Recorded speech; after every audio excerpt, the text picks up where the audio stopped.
Sanibonani wengane zakwethu, ake nginibingelele ngiphinde nginamukele. Ungabe uqala-ke ukungena kule channel ngicela usubscribe. Inkakha yamakhosi-ke isola-ke isiqalekiso seChiefs-ke ngabaqeqeshi weze kumabotsa owayengumdlali wasemuva kwiKaizer Chiefs phambilini. Ukholwa ukuthi-ke izinto zaleli qembu-ke ziyolunga mhla uKaizer Motaung washweleza-ke ngamagama akhe. Uthi uKaizer Motaung kumele ashweleze-ke kwabaphansi. Ngolaka-ke olubhekene neChiefs. Uthi lolulaka-ke ludalwa-ke amazwi-ke aso sona lesikhulu. Uzokhumuleka-ke ukuthi Motaung wake walibeka ngembaba-ke elokuthi akekho umqeqeshi-ke wakuleli ongakwazi-ke ukucija-ke leli qembu-ke ngempumelelo.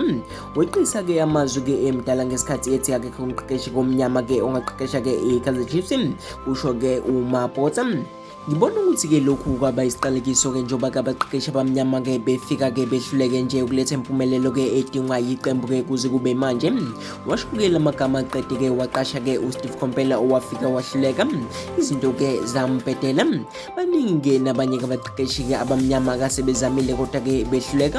Ukhona-ke kubo-ke no-Atazwane Molifinseki, esikhuse-ke Dr. Khumalo.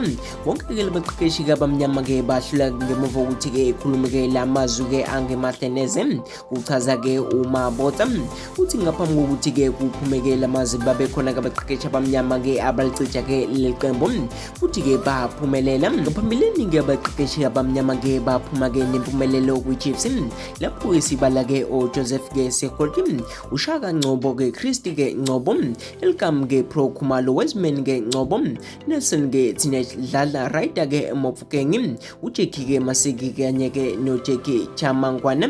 Kodwa-ke manje-ke abaqeqeshi abamnyama-ke bayafika bayiqeqeshe iKaizer Chiefs, kodwa-ke kuvele kube mnyama nje ebusweni benkawu. Uqoza-ke kwemphumela laphana bese bebhekana-ke nolaka-ke lwabalandeli. Njengoba sibonile-ke emuva nje uMolifinseki-ke uphume-ke emidlalweni emithathu-ke eseqashwe-ke noma-ke esegadwe ngamaphoyisa. Nakwatazwane-ke noSteve kwaba-ke esifanayo-ke njengoba nabo basula basesimeni-ke esinjengalesi. Wengane zakwethu-ke ngiyafisa-ke ukuzwa umbono wakho-ke ngalolu daba. Mina sengiphuma njalo-ke ngiyintatheli yebhola yaku-YouTube.